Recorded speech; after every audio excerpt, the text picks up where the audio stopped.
শুভ সকাল বন্ধুরা, এখন বাজে সকাল 7:50 আর এখন থেকেই আমি আমার আজকের ব্লগটা শুরু করছি, অবশ্যই তোমাদেরকে সাথে নিয়ে।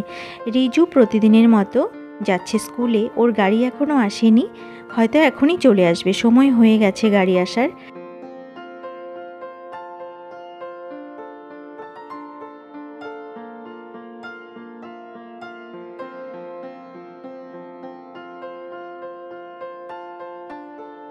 রিজু স্কুলে যাওয়ার পর অনেকটা সময় কেটে গেছে, আমাদের চা খাওয়া হয়ে গেছে, আমি রান্না বসিয়ে দিয়েছি, এখন বাজে প্রায় 9টা। রিজুর বাবা গেছে স্নানে, আমি এই সুযোগে আসলাম ছাদে ফুল তুলতে। আর দেখো, এসে দেখি এই ফুলগুলো ফুটেছে। এই টবের মধ্যে না দু ধরনের ফুল ফোটে, মানে দু ধরনের গাছ লাগানো আছে। একটা এই রঙের আছে, আরেকটা আছে সাদা গোলাপি, সেটা আজকে ফোটেনি, এটাই ফুটেছে শুধু। আর ফুলগুলো না যখন অনেকগুলো একসাথে ফোটে তখন কিন্তু দেখতে বেশ ভালো লাগে। চলো বন্ধুরা, তোমাদেরকে আরেকটা জিনিস দেখাই। ওইদিকে দেখো, একটা যে বরবটি গাছ ছিল সেই গাছে কতগুলো বরবটি হয়েছে। এখানে কিন্তু পুঁই শাকের গাছ আছে, পুঁই গাছটাও তো ভালো হয়নি, রোদ আছে তো, আর এই অল্প মাটির মধ্যে এগুলো গাছ ভালো হয় না, কিন্তু বরবটি হয়েছে অনেক। দেখো কতগুলো, দিদিকে পরে বলবো তুলে নিয়ে যেতে, আমি আর এখন এগুলো তুলবো না। আর আজকের আকাশটা দেখেছো কি সুন্দর লাগছে দেখতে। আর ছাদে ফুল তুলতে এসে আকাশের ভিডিওটা করব না, সেটা হয় না, তাই না? আর আকাশ দেখতে আমার খুব ভালো লাগে, তোমরা জানো আমি যখনই সুযোগ পাই আকাশের দিকে তাকিয়ে থাকি। তাছাড়া এত সুন্দর নীল আকাশ দেখতে কার না ভালো লাগে বলো? তাহলে এবার চটপট করে ফুলগুলো তুলে নেই, তা না হলে অনেকটাই দেরি হয়ে যাবে। তাছাড়া এত রোদে না আর দাঁড়িয়ে থাকা যাচ্ছে না।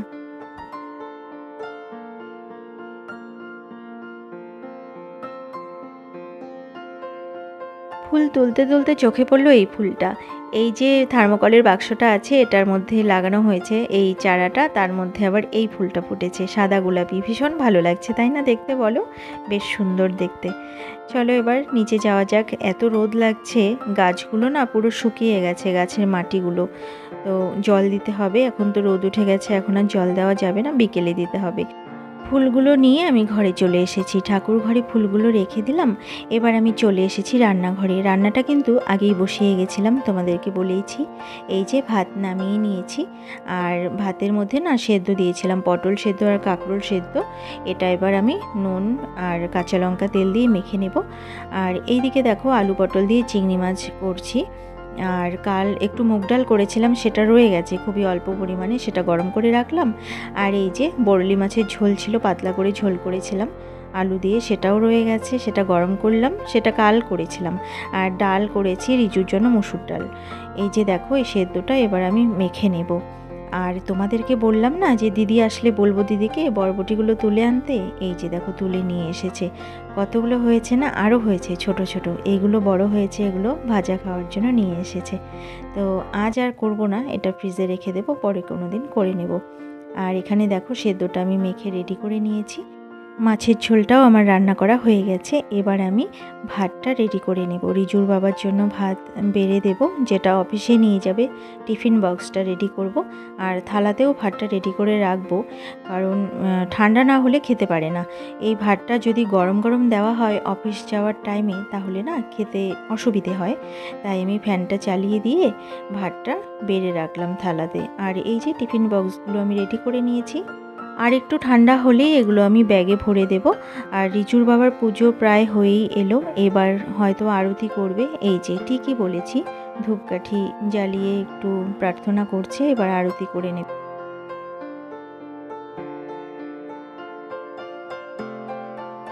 পুজো করে চলে গেছে অফিস, আর প্রসাদগুলো তুলে এই যে এখানে একটা টিফিন বক্স দেখছিলে, দেখা যাচ্ছিল একটু আগে, এই যে এই টিফিন বক্সের মধ্যে আমি তুলে রেখেছি প্রসাদটা, পরে আমি স্নান করে প্রসাদটা খাবো।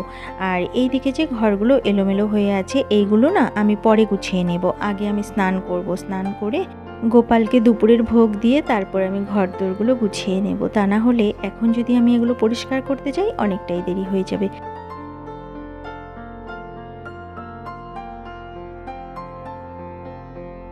আমি স্নান করে চলে এসেছি ঠাকুর ঘরে। গোপাল সোনাকে এবার আমি দুপুরের ভোগ দেব। তার আগে সকালে যে পুজো দিয়েছে রিজুর বাবা, সেই বাসনগুলো আছে ঠাকুরের, সেগুলো একটু জল দিয়ে ধুয়ে নেব।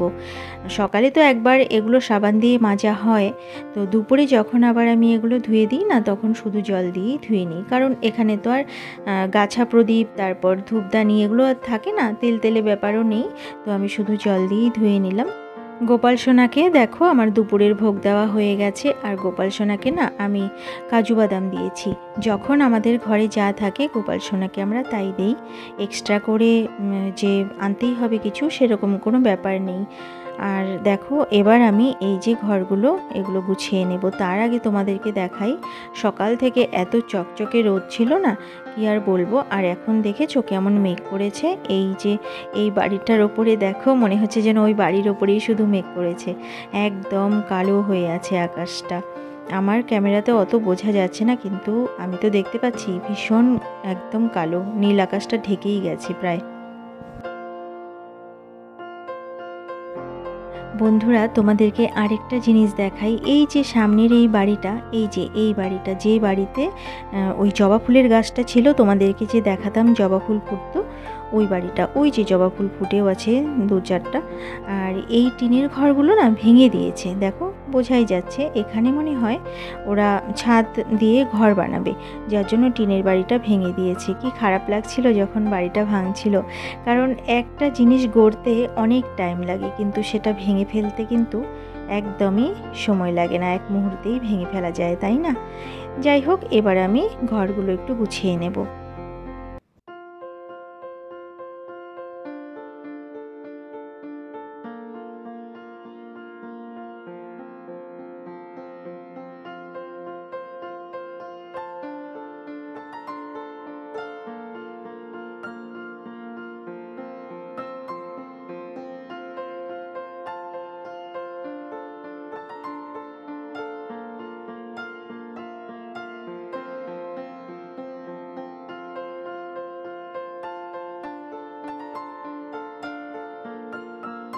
বসার এই জায়গাটা তো আমার গোছানো হয়ে গেছে, কিন্তু এই সময়ের মধ্যে আকাশের কি পরিবর্তন দেখেছো?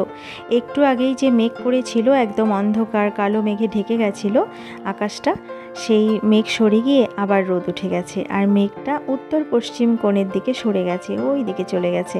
আর এইদিকে দেখো চকচকে রোদ উঠেছে, আর আকাশটাও নীল হয়ে গেছে আবার। কিছুটা সময় জানালার ধারে দাঁড়ানোর পর আমি চলে গেছি রান্নাঘরে। রান্নাঘরে গিয়ে চা করে নিয়েছি দেখো। এবার দিদিকে চা দিলাম, এই চাটা দিদির জন্য, সে কাজ করছে, এসে খাবে চাটা, ঘর ঝাড় দিচ্ছে। আর আমার চাটা দেখো এই যে এই কাপে নিয়েছি, একটা ছোট্ট কাপ, কাচের কাপ, কি সুন্দর দেখতে। মেলা থেকে কিনেছিলাম, তোমাদেরকে দেখাতে মানে ভুলে গেছি, দেখিয়েছিলাম কিনা আমার মনে নেই। তো এরকম না 3টে কাপ কিনেছি, খুবই ছোট কাপগুলো, বেশ ভালো। আর চা খেতে খেতেই দেখো রিজু স্কুল থেকে চলে এসেছে। আর এত গরম, ছেলেটা একদম ক্লান্ত হয়ে গেছে। দেখো টিফিনে যে কেক দিয়েছিলাম সেটা পুরোটা খায়নি স্কুলে গিয়ে, এই যে বাড়িতে এসে এখানে বসে বসে খাচ্ছে, আর ইউনিফর্মটাও খোলেনি এখনও। শুভ সন্ধ্যা বন্ধুরা, বিকেল গড়িয়ে এখন সন্ধে নেমে এসেছে। আর রিজু যাবে টিউশন, ওকে টিউশন যাওয়ার আগে আমি তো ছোলার ছাতু খেতে দিই। আজকে যেহেতু গরম, ছোলার ছাতু দিচ্ছি। অন্যদিন দুধ মুড়ি বা আম দিয়ে দুধ দিয়ে মুড়ি এগুলোও দেওয়া হয়, তো আজকে ভাবলাম দুধটা দেব না, এই ছোলার ছাতুটাই দেই, তাহলে ওর আরাম হবে কিছুটা শরীরটা। তো ও রেডি হয়ে গেছে, ছাতু দিলাম, ও খেয়ে নিল, এবারও বেরিয়ে যাবে, ওর বাবা ওকে পৌঁছে দিয়ে আসবে।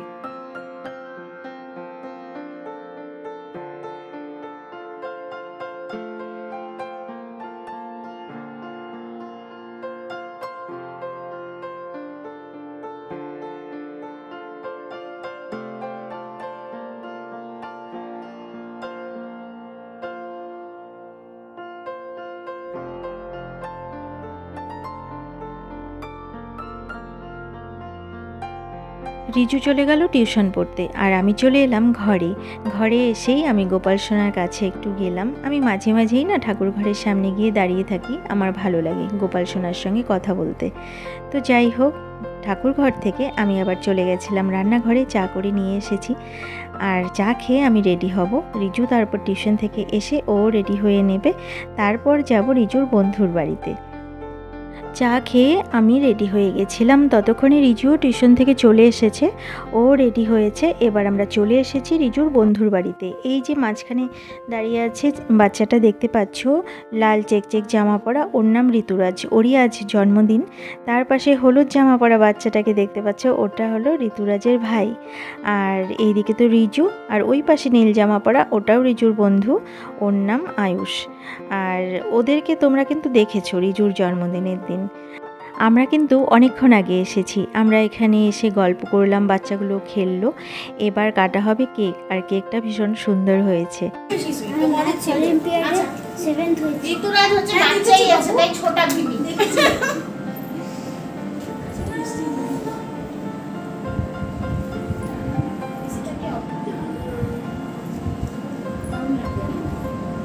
গরম লাগবে, গরম লাগবে একটু বন্ধ। হ্যাঁ,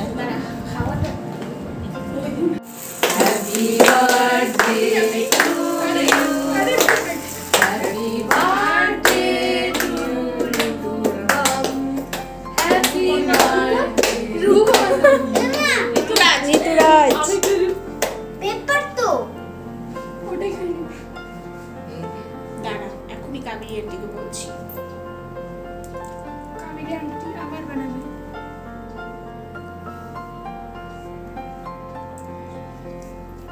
সাদা হবে না দাদা, দুকা আগে তুই খা। ঠিক না?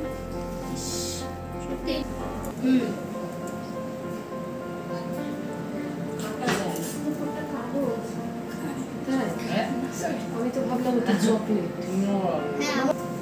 এত বড় তুমি আর কিছু পারো না? বড়টাই দিছি, ও ছোটটা একটু দে। কিন্তু আমাকে একটু দাও, এটা একটু জেম্মা একটু না তোর আছে বার্থডে, তোর সঙ্গে আমি প্র্যাঙ্ক করব না। না তোর আছে বার্থডে, আমি তোর সঙ্গে প্র্যাঙ্ক করব না। আজকে তোকে ছাড়বো। ছোট আমি কেক কাটা হয়ে গেছে, বাচ্চাগুলো অনেক আনন্দ করেছে আজ। আর বন্ধুরা, আমার এই আজকের ব্লগটা এখানেই আমি শেষ করছি। আবার অন্য কোনো দিন অন্য কোনো নতুন ব্লগ নিয়ে তোমাদের সামনে হাজির হয়ে যাব।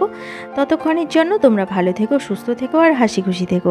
আমার এই ব্লগটা যদি তোমাদের ভালো লেগে থাকে তাহলে একটা লাইক করে দিও। আজকের মতো এখানেই আসছি, ভালো থেকো তোমরা সবাই।